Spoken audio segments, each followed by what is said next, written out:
हरे कृष्णा। श्रीमद् भागवतम अध्याय 32 कैंटो 3 श्लोक नंबर 16। ये त्विहासक्ता मनसः कर्मसु श्रद्धयान्वितः कुर्वन्त्याप्रातिषिद्धानि नित्यान्यापि च कृत्स्नशः।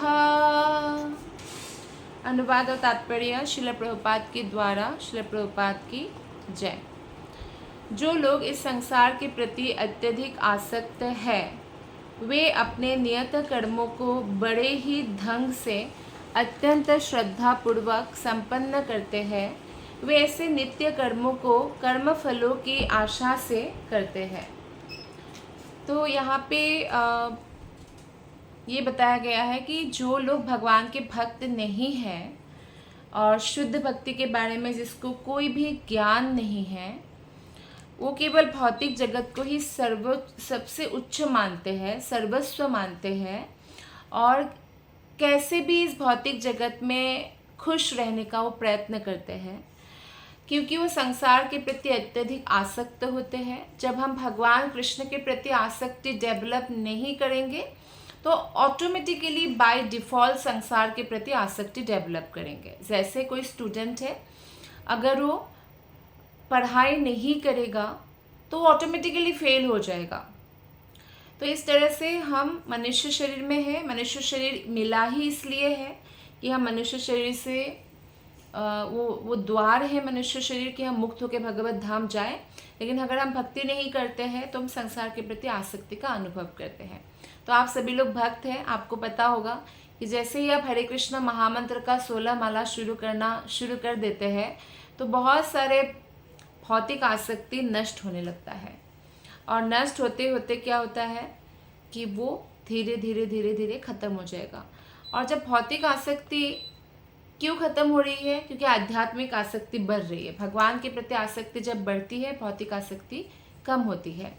तो जो संसार के प्रति अत्यधिक आसक्त है वे अपने कर्तव्यों का पालन करते हैं, बहुत श्रद्धापूर्वक करते हैं, लेकिन वो फल की आशा करते हैं। अब भक्त भी इसी संसार में हैं, वो भी अपना नियत कर्तव्य कर रहे हैं, लेकिन वो फल की आशा नहीं करते हैं। वो भगवान श्री कृष्ण की प्रसन्नता के लिए कर्म करते हैं और फल कृष्ण को ही समर्पित कर देते हैं। जैसे उदाहरण है अर्जुन का। अर्जुन कोई अपना राजा बनने के लिए नहीं वो युद्ध कर रहे थे, वो कृष्ण की प्रसन्नता के लिए युद्ध कर रहे थे। अपने लिए जब युद्ध करने का उन्होंने सोचा तो उन्होंने मना कर दिया कि मुझे राज्य नहीं चाहिए, मैं भिक्षा मांग के भी खा लूँगा, जंगल चला जाऊँगा। लेकिन जब कृष्ण ने कहा कि मैं चाहता हूँ तो वो युद्ध किया। आखिर कृष्ण क्यों चाहते हैं? क्योंकि समाज में शांति के लिए जो नैतिक व्यक्ति है, धार्मिक व्यक्ति है, एथिकल है, उनको राजा बनना ज़रूरी है। तो इसीलिए यहाँ इस श्लोक में बताया गया है कि सांसारिक लोग जो है संसार के प्रति बहुत आसक्त रहते हैं और फल की आशा करते हैं। शास्त्रों का आदेश है कि भौतिक सुखों को भोगने में अत्यधिक अनुरक्त जो होते हैं उन्हें इनका परित्याग करके कुछ अनुष्ठान करने होते हैं, क्योंकि केवल भौतिक काम करते रहने से कुछ नहीं होगा।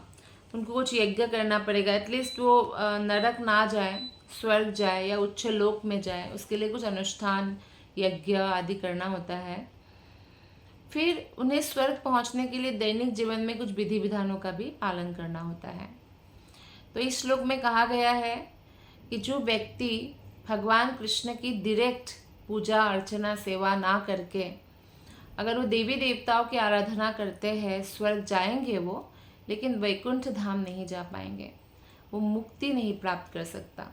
मुक्ति केवल मुकुंद कृष्ण ही दे सकते हैं। तो श्रील प्रभुपाद जी तात्पर्य में बताते हैं कि जो लोग इस भावना से देवताओं की पूजा करते हैं कि शायद देवता लोग भी भगवान हैं, वो कभी वैकुंठ नहीं जा सकते हैं। तो फिर सोचिए जो देवताओं की भी पूजा नहीं करते उसकी क्या दशा होगी। तो इसलिए ये कहा गया है कि हर व्यक्ति को शास्त्रों की जो बातें हैं वो अपने जीवन में उतारना चाहिए, विधि विधानों को पालन करना चाहिए, मन करे चाहे ना करे। दवाई करवा हो तो भी खाना पड़ता है ठीक करने के लिए। इस तरह से हम भी भव रोग से मुक्त होना चाहते हैं तो लेक्चर हमें सुनना चाहिए। भगवान के बारे में जो लेक्चर है या भगवान के बारे में जो शास्त्र है उसको पढ़ना चाहिए। श्लोक नंबर 17।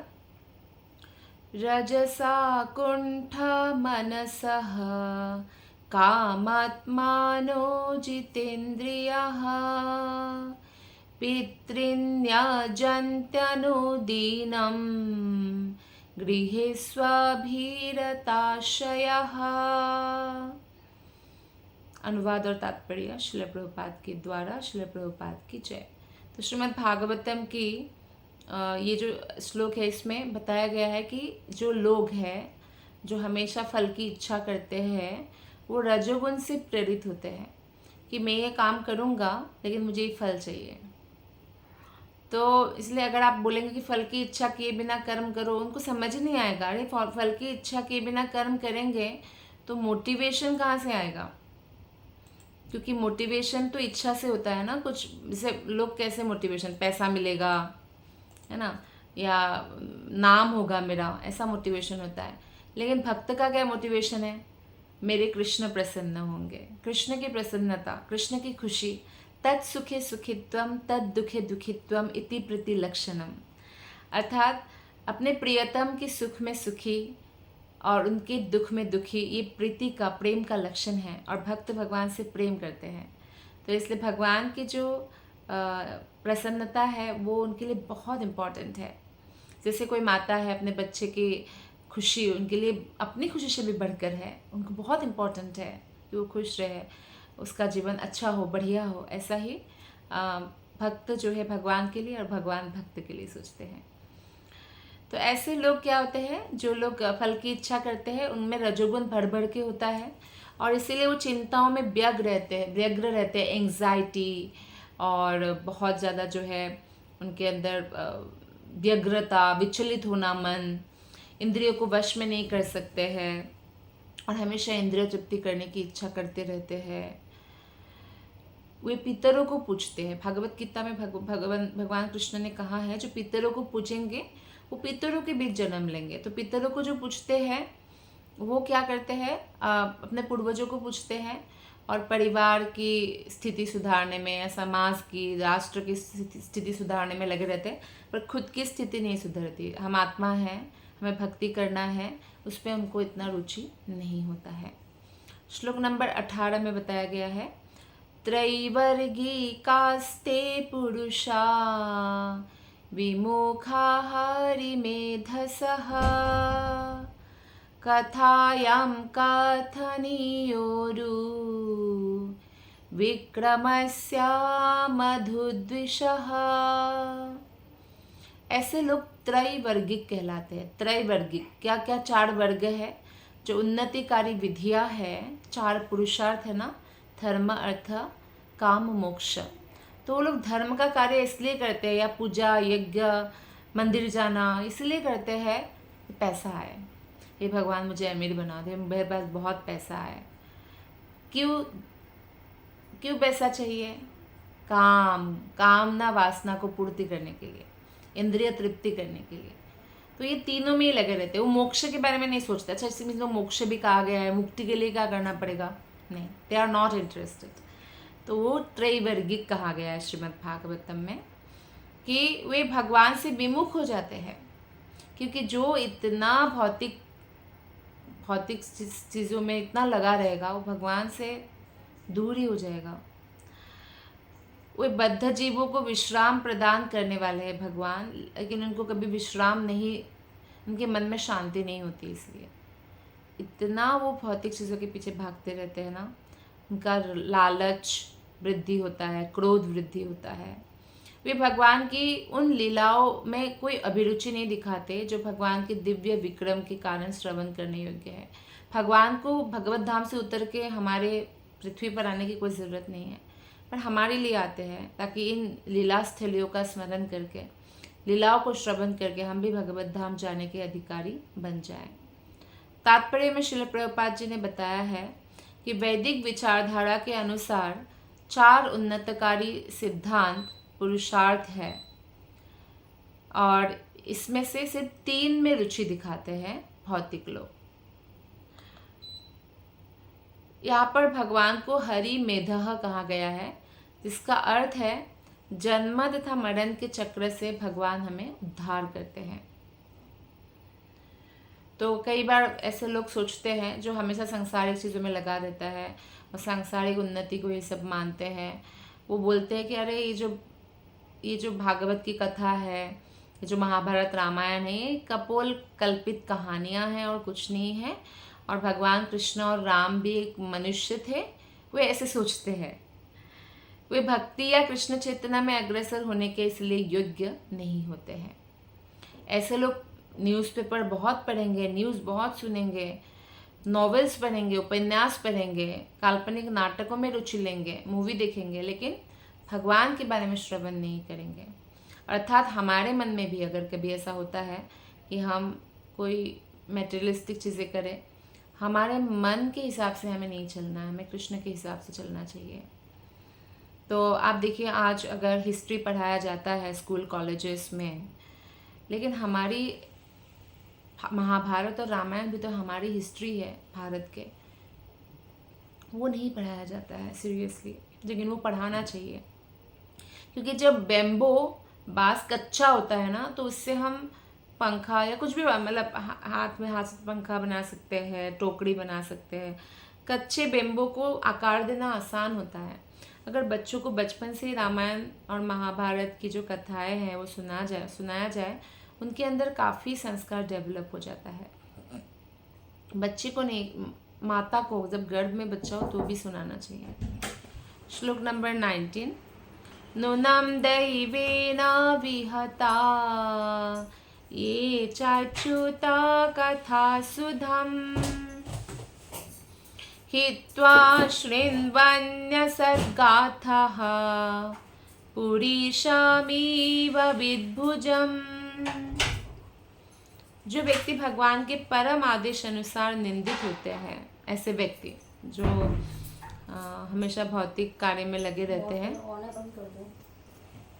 तो भगवान ही उनको निंदा करते हैं। एक्चुअली भगवान के आदेश जो है भागवत गीता में, भागवतम में, तो हम देखते हैं कि भगवान ने निंदा किया। देखिए, भौतिक संसार में लोग तारीफ करें वो इम्पोर्टेंट नहीं है, क्योंकि मोस्ट इंटेलिजेंट, मोस्ट पावरफुल कौन है? सुप्रीम पर्सनैलिटी ऑफ गॉड है, सुप्रीम पावर भगवान है। तो भगवान निंदा कर रहे हैं तो कार्य हमें नहीं करना चाहिए।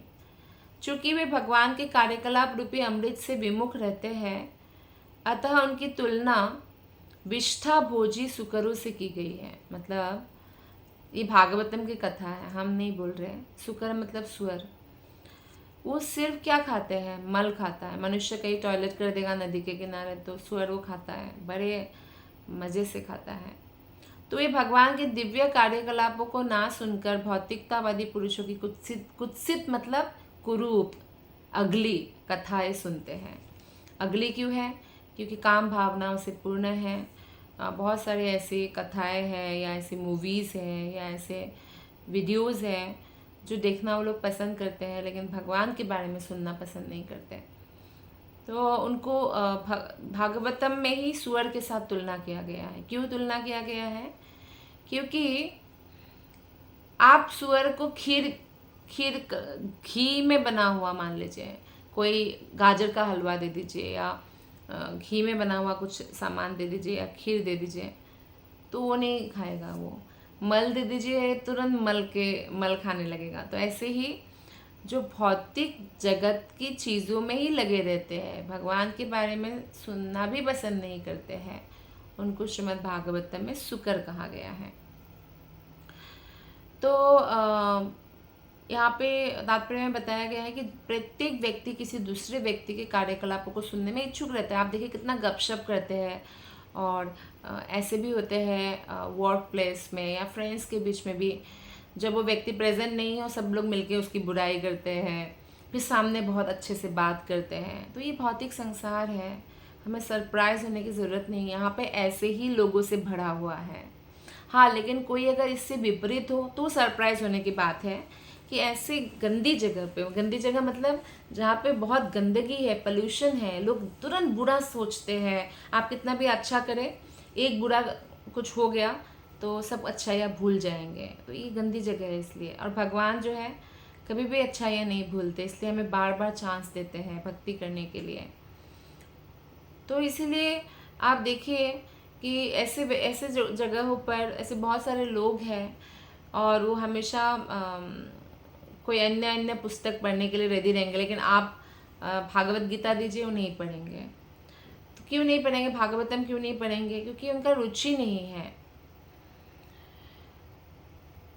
तो यहाँ पे बताया गया है कि भौतिकवादी जो मनुष्य है वो इसलिए निंदनीय माना जाता है क्योंकि वे जो दिव्य कार्यकलाप है, भगवान की भक्ति, जिससे वो भगवत धाम जा सकते हैं, बार बार जन्म मृत्यु में नहीं आना पड़ेगा, उसको छोड़कर वो नरक जाने की तैयारी करते हैं। जो ऐसा कार्य जैसे मांस खाना, नशा करना, जुआ खेलना, एक्स्ट्रा मैरिटल अफेयर रखना। भगवान के संदेश अमृत है पर उसको नहीं वो सुनते हैं। श्लोक नंबर 20। दक्षिणेन पथर्यं नः पितृलोकं व्रजन्ति ते प्रजामनो प्रजायन्ते श्मशानान्ता क्रियाकृतः। ऐसे भौतिकतावादी व्यक्तियों को सूर्य के दक्षिण मार्ग से पितृलोक जाने दिया जाता है, किंतु वे इस लोक में पुनः आकर अपने अपने परिवारों में जन्म लेते हैं और जन्म से लेकर जीवन के अंत तक पुनः उसी तरह कर्म करते रहते हैं। प्रहलाद महाराज कहते हैं कि चबाया हुआ चीज़ों को चबाना, जैसे च्युइंगम है, चबाने के बाद उसका मिठास निकल गया तो फिर भी चबाते रहते लोग, तो क्या उसमें है, फिर भी चबाते। तो ऐसे ही बार बार जन्म लेते रहते, बार बार मरते रहते हैं। तो ऐसे लोग जो पितरों की पूजा करते हैं और इसलिए पूजा करते हैं ताकि उनको धन मिले, है ना, वो पितर लोग जाते हैं और बाद में जब जन्म लेते हैं पितर लोग से आके, तो भी अपने परिवारों में, क्योंकि जिस चीज़ के प्रति हम आसक्त होते हैं ना, उन्हीं के बीच हम जन्म लेते हैं। तो अपने अपने परिवारों में ही वो लोग जन्म लेते हैं। जैसे मान लीजिए मनुष्य जन्म मान लीजिए पॉसिबल नहीं है किसी आत्मा के लिए, बहुत आसक्त है वो अपने घर के प्रति, परिवार परिजनों के प्रति, एकदम से उसकी मौत हो गई और मान लीजिए वो लायक नहीं है कि मनुष्य शरीर में आए, तो उसी घर में ककड़ोच, चींटी, छिपकली, चूहा बन के जन्म लेगा। तो कहने का मतलब है कि इसीलिए हमें हमारी आसक्ति कहीं भी नहीं ट्रांसफ़र करके केवल भगवान में लगानी चाहिए, जिससे हम जन्म मृत्यु के जो ये बार बार चक्र में हम फंसे रहते हैं उससे निकल जाए। तो ऐसे व्यक्ति ऊपर नीचे आते जाते रहते हैं, मतलब पृथ्वीलोक में जन्म लिया, फिर कभी नरक चले गए, तो कभी स्वर्ग चले गए, फिर पृथ्वीलोक में वापस आ गए। तो इस तरह से पुनः एक ही काम करते रहते हैं। श्लोक नंबर 29। ततस्ते क्षीणा सुकृताः पुनर्लोकामिमं सति पतन्ति विवशा देवै सद्यो बिभ्रंशितोदयः। जब उनके पुण्य कर्मों का फल चुक जाता है तो वे दैववश नीचे गिरते हैं और पुनः इस लोक में आ जाते हैं, जिस प्रकार किसी व्यक्ति को ऊंचे उठाकर सहसा नीचे गिरा दिया जाए। तो अगर कोई ऊपर चढ़ जाए और फिर नीचे गिरा दिया जाए तो कैसा लगेगा? ऊपर तो बहुत अच्छा लगता है, स्वर्ग लोक में कोई जाते हैं, है ना, या लेकिन जब क्षिणे पुण्यम मृत्युलोकम विशंति, ये भागवत गीता में कहा है भगवान ने, जैसे ही पुण्य खत्म हो जाता है, जो उन्होंने यज्ञ किया है, जो भी किया है, जिसका पुण्य है, वो खत्म होते ही क्या होता है, उनको नीचे गिरना होता है। तो कोई चॉइस नहीं है कि मुझे नहीं जाना नीचे, इसका कोई चॉइस नहीं है। तो इसीलिए सुख उपभोग का समय जो बीत जाता है, जैसे कितना समय स्वर्ग में रहेगा वो उसके पुण्य के ऊपर डिपेंड करेगा।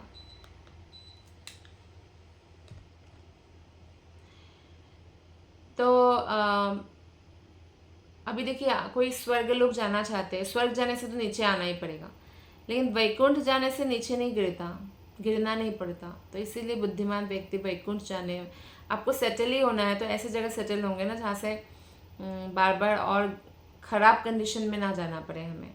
तो वैकुंठ में सेटल होने का हमें प्रयत्न करना चाहिए। श्लोक नंबर 22। तस्मात् त्वं सर्वभावेन भजस्व पारमेष्ठिनम् तद्गुणाश्रयया भक्त्या भजनीया पदाम्बुजम्।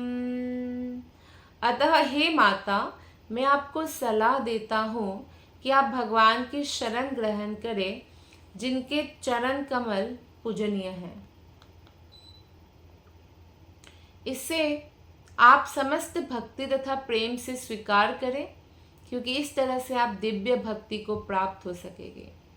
ये भगवान कपिल माता देवाहुति से कह रहे हैं कि आप भगवान की शरण ग्रहण करें, क्योंकि भगवान के चरण कमल ही पूजनीय हैं।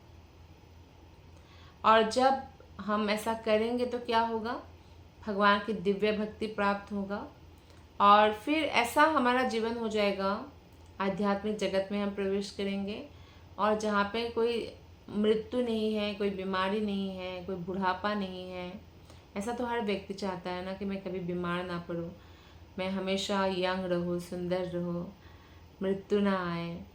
तो फिर वही लोग हमें जाना पड़ेगा।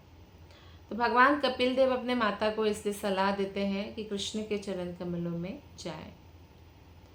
तो यहाँ ब्रह्मा या शिव जैसे उच्चतम पदों में आसीन देवताओं की शरण ग्रहण करने की सलाह नहीं दी गई है। अर्थात श्रीमद् भागवतम जो है अमल पुराण है, व्यासदेव ने एकदम मेच्योर्ड स्टेज में लिखा है, संकलित किया है। नहीं तो श्रीमद् भागवतम तो भगवान ने दिया है ब्रह्मा जी को सबसे पहले। तो ये व्यासदेव जी भी भगवान का ही अवतार है, नहीं तो ऐसा नहीं कर सकते थे। तो यहाँ पे ये इम्पॉर्टेंट पॉइंट है कि हमें केवल भगवान कृष्ण का शरण ग्रहण करना चाहिए। ब्रह्मा और शिव जी बहुत बड़े देवता हैं, बाकी देवताओं से श्रेष्ठ है, फिर भी यहाँ पे उसका भी उल्लेख नहीं किया है कि भगवान कृष्ण के अलावा किसी और के हम शरणागत हो। भगवत गीता का वचन है, ये चतुर्श्लोक की भगवत गीता जो होता है उसमें 10वें अध्याय का 8, 9, 10, 11 चतुर्श्लोक की गीता है। तो उसमें बुधा भाव समन्विता, जो बुद्धिमान है वो भाव समन्विता मतलब प्रेम भाव से भगवान की सेवा करते हैं। और जिन्होंने ये प्रेम भाव प्राप्त किया है, भाव की अवस्था प्राप्त किया है, वही भगवान कृष्ण के चरण कमलों को पूजनीय स्वीकार कर सकता है। यहाँ पे इस श्लोक में तद गुणाश्रया का अर्थ है कि भगवान श्री कृष्ण के दिव्य गुण इतने महान हैं कि भगवान कृष्ण को छोड़ के कहीं और जाने की जरूरत ही नहीं है। जब व्यास देव का पुत्र सुखदेव गोस्वामी जन्म होते ही जंगल की ओर चले गए, तो व्यास देव चिंतित हुए कि मैंने भागवत लिखा था तो मैं सोच रहा था कि सुखदेव मेरे पुत्र को दे दूं, पर ये तो जंगल चला गया। तो उन्होंने 2 श्लोक गाने के लिए बोला था, और पहला श्लोक भगवान की सुंदरता के ऊपर था, जो सुखदेव गोस्वामी के सामने उनके शिष्य गा रहे थे। पर सुंदरता के ऊपर श्लोक सुनकर भगवान सुखदेव गोस्वामी सोचते हैं कि सुंदर तो कोई भी हो सकता है, लेकिन उनका कैरेक्टर कैसा है, गुण कैसा है, वो इम्पोर्टेंट है। तो गुणों के बारे में श्लोक था जो सुखदेव गोस्वामी के सामने व्यासदेव के शिष्य ने गाया भागवतम से। अहो बकीयम स्तनकालकूटम जिघांसया आपयत तपीय साध्वी लेभे गतिं धात्री उचितं ततुन्यं कं वा दयालु शरणं ब्रजेम। कृष्ण के गुणों की क्या ही बखान किया जाए, मतलब कोई तुलना ही नहीं है। जो विष पिलाने पुतना आई थी अपने स्तन में विष लगाकर, उनको भी माता का स्थान दे दिया गोलक धाम में। तो फिर ऐसे कृष्ण को छोड़ के और किसके शरण में जाए? कौन इतने दयालु होंगे? कोई भी नहीं है। तो इसलिए हम योग्य नहीं होते हैं, लेकिन फिर भी भगवान कृष्ण इतने दयालु है कि उनका गुण है ये कि वो हमें भगवत धाम ले जाते हैं।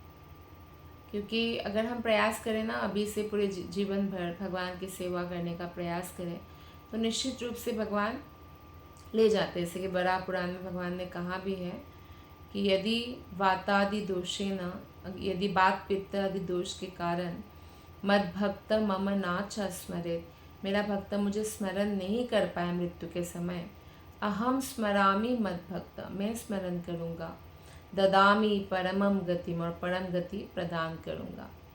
जो धार्मिक कार्य लोग करते हैं, आपने देखा होगा, वो दो प्रकार के होते हैं, एक भौतिक और एक आध्यात्मिक। भौतिक मतलब भौतिक चीज़ों को पाने के लिए वो धार्मिक कार्य करते हैं, और आध्यात्मिक मतलब भगवान की भक्ति पाने के लिए वो करते हैं। तो उससे श्रेष्ठ है कि भगवान के लिए करें। लेकिन जो भक्ति करते हैं, कृष्ण के चरण कमल ग्रहण करते हैं, वो भौतिक रूप से भी संपन्न हो जाते हैं, आध्यात्मिक रूप से भी संपन्न हो जाए। फिर और किसी के पास क्यों जाना? कृष्ण के पास ही जाना चाहिए हमें। श्लोक नंबर 23। वासुदेवे भगवती भक्तियोगः प्रयोजितः जनयत्याशु वैराग्यं ज्ञानं यद्ब्रह्म दर्शनम्। कृष्ण चेतना में लगने और भक्ति को कृष्ण में लगाने से विरक्ति तथा आत्म साक्षात्कार में प्रगति करना संभव है। तो कई बार लोग ऐसे सोचते हैं कि अच्छा, भक्ति को तो वो लोग करेंगे जिनमें ज्ञान नहीं है, वैराग्य नहीं है। ऐसी बात नहीं है। एक भक्त के जितना ज्ञानी और वैरागी ज्ञान योगी और ध्यान योगी नहीं हो सकता है। क्यों उनका ज्ञान पूर्ण है भक्त का? क्योंकि वो भगवान को जानते हैं कि भगवान कृष्ण ही भगवान है, कृष्ण ही परमेश्वर है। लेकिन ज्ञान योग में रहने वाला ज्ञानी का ज्ञान क्यों नहीं पूर्ण है, क्यों नहीं शुद्ध है? क्योंकि वो कभी भी भगवान कृष्ण को भगवान के रूप में स्वीकार नहीं करते। वो निराकार ब्रह्म ज्योति को ही भगवान मानते रहते हैं, और ये भी कहते रहते कि भगवान का कोई आकार नहीं है। आप सोचिए, जिन्होंने सबको इतना सुंदर सुंदर आकार दिया है, उनका आकार ही नहीं है, फिर वो भगवान कैसे हुए? फिर वो इतने पावरफुल कैसे हुए? है ना? तो ये बुद्धि से सोचने वाली बात है। इसलिए ज्ञान योग में भी लोग पूर्णता को प्राप्त नहीं करते। कहीं भी ऐसा उदाहरण नहीं है शास्त्र में कि ज्ञान योग के द्वारा वो भगवत धाम में प्रवेश पा गए, कभी नहीं। भगवान ज्ञान योगियों के सामने जाते ही नहीं है, दर्शन ही नहीं देते, क्योंकि वो ऐसा सोचते हैं कि भगवान निर्गुण है, निराकार है। निर्गुण का मतलब होता है भौतिक गुण नहीं है भगवान में, तो तीनों गुणों के अधीन नहीं है। निराकार का मतलब होता है भौतिक आकार नहीं है, आध्यात्मिक आकार है। लेकिन वो लोग ऐसे सोचते हैं। ऐसे ही जो परमात्मावादी है, अगर उन्होंने ध्यान योग में सबसे जो है उच्चतम पद प्राप्त करके, अर्थात वो 100% ध्यान योग में सफल हो गए, तो भक्ति योग में प्रवेश कर जाते हैं, तब तो भगवत धाम जाना संभव होता है। लेकिन अगर वो ध्यान योग में वो स्टेज नहीं प्राप्त कर पाते हैं, तो फिर क्या होता है, वो भी हमेशा बिविल्डर्ड रहते हैं। कुछ लोग तो सिद्धि प्राप्त करके ही अष्टांग योग पद्धति छोड़ देते हैं, और कुछ लोग जो लगे रहते हैं, फिर उनके मन में ऐसी इच्छा होती है कि मैं दिक्पाल बनूं, मैं लोकपाल बनूं, मतलब बड़े बड़े पोजीशन जो है वो ब्रह्मांड के पाना चाहते हैं। और फिर कई लोग तो निराकार ब्रह्म ज्योति में जाना चाहते हैं। तो परमात्मावादी के साथ भी ऐसा होता है।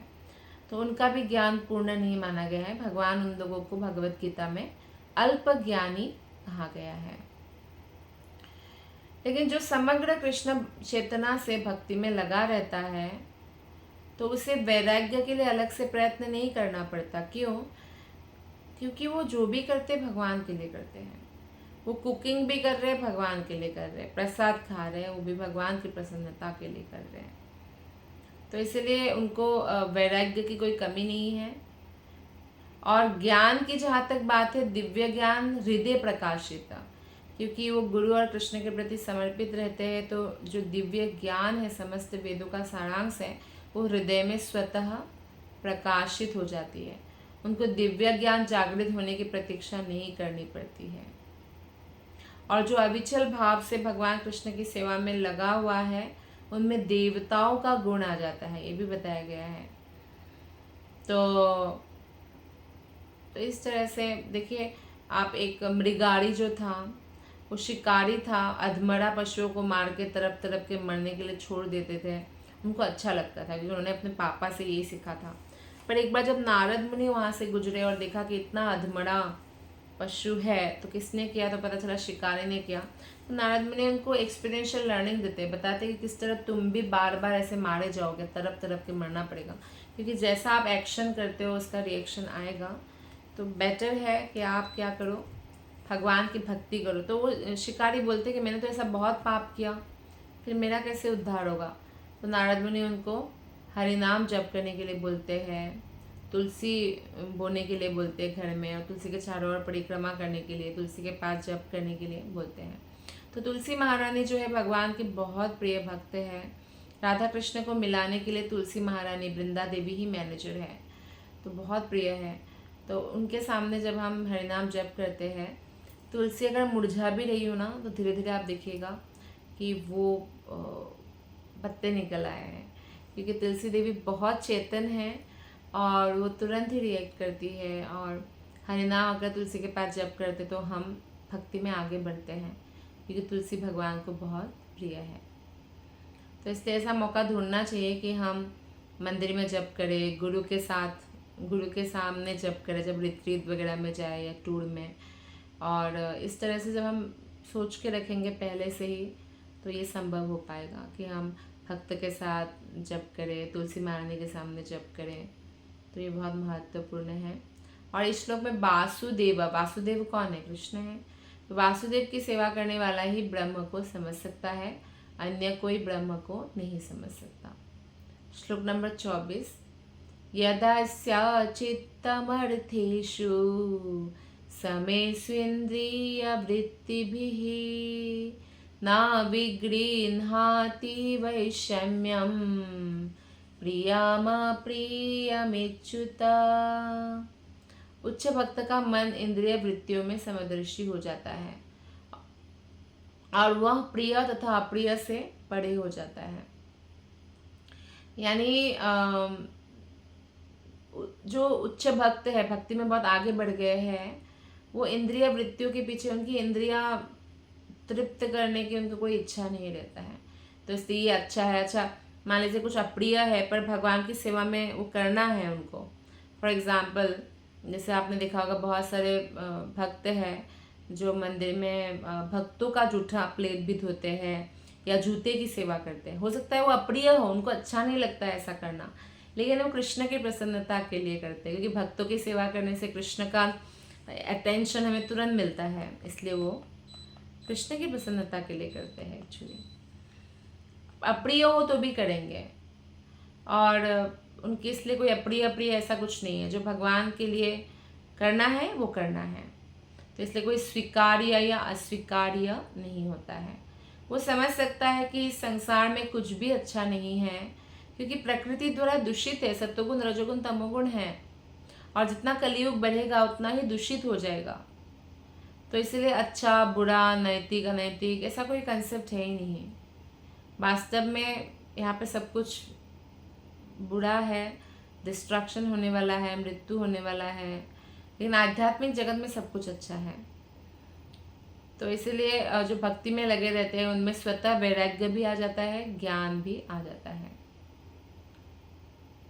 श्लोक नंबर 25, सतदेवात्मनात्मानं निसंगं समदर्शनम् हेयोपादेयरहितम् आरूढ़ं पदमीक्षते। अपने दिव्य बुद्धि के कारण शुद्ध भक्त समदर्शी होता है और अपने आप को पदार्थ के कलमश से रहित देखता है। वो किसी वस्तु को श्रेष्ठ या निम्न नहीं मानता, और परम पुरुष के गुणों में समान होने के कारण अपने आप को परम पद पर आरूढ़ अनुभव करता है। तो भक्त को इसलिए कोई पर्सनल अटैचमेंट नहीं है कोई भी चीज़ से। वो हमेशा भगवान की सेवा के लिए सभी चीज़ों को स्वीकार करते हैं, भले ही उसको प्रिय हो या अप्रिय हो। श्लोक नंबर 26, ज्ञानमात्रं परं ब्रह्म परमात्मेश्वरः पुमान् दृश्यादिभिः पृथग् भावे भगवानेक ईयते। केवल भगवान ही पूर्ण दिव्य ज्ञान है, किंतु समझने की भिन्न भिन्न विधियों के अनुसार वे या तो निर्गुण ब्रह्म, परमात्मा, भगवान या पुरुष के अवतार के रूप में भिन्न भिन्न प्रतीत होते हैं। भगवान तो एक ही है और पूर्ण दिव्य ज्ञान है, लेकिन जो जैसा चाहते हैं वैसे भगवान उनके सामने प्रकट होते हैं। जैसे ज्ञान योगी निराकार ब्रह्म, निर्गुण ब्रह्म की पूजा करते हैं, जो शरीर भगवान की, कृष्ण के शरीर से निकला हुआ ज्योति है। और परमात्मावादी जो है भगवान को हृदय में देखने का प्रयत्न करते हैं, और भक्त जो है भगवान को पुरुष अवतार के रूप में पूजा करते हैं। तो ज्ञान योग विधि से हम लोग कभी भी भगवान को नहीं समझ सकते। हमें भगवान के प्रति समर्पित होकर भगवान का प्रेम भक्ति करना होगा, तब जाके हम समझ सकते। भक्त्या माम अभी जानाति। श्रीमद् भागवत के द्वितीय स्कंद में संस्तुति की गई है कि मनुष्य चाहे भक्त हो या कर्मयोगी या मुक्ति का इच्छुक, यदि वो बुद्धिमान है तो उसे गंभीरतापूर्वक भक्ति में लग जाना चाहिए। तो हमें समय गंवाना नहीं चाहिए व्यर्थ में, और भक्ति में लग जाना चाहिए। भक्त तो परमेश्वर को साक्षात देख सकता है, लेकिन बाकी लोग कोई भी नहीं देख सकते हैं। शास्त्रों में ऐसा कोई प्रमाण नहीं है कि कोई ज्ञान के अनुशीलन करके भगवान का निजी पार्षद बन गए, ऐसा नहीं है। और योग के सिद्धांतों को करके भी कोई भगवान का पार्षद नहीं बन सकते। भगवान केवल भक्तों के लिए ही दृश्य है। अगर हमें भगवान को जानना है, भगवान का धाम में प्रवेश पाना है, तो हमें भगवान श्री कृष्ण की आराधना करनी होगी। और उस आराधना के लिए भी हमें भगवान प्रतिनिधि भेजते हैं गुरु के रूप में। तो उन गुरु का आश्रय लेके, उनसे स्टडी करके, उनको शास्त्र समझ के फिर हमें भक्ति में आगे बढ़ना होगा, तब जाकर जो है हमारा मनुष्य जीवन सफल होगा। तो आज का क्लास हम यही समाप्त करते हैं, यही विराम देते हैं। आप सबका हृदय से बहुत बहुत धन्यवाद। हरे कृष्णा। ग्रंथराज श्रीमद् भागवतम की जय, श्रील प्रभुपाद की जय, गुरु महाराज की जय, अनंत कोटि वैष्णव वृंद की जय। हरे कृष्ण।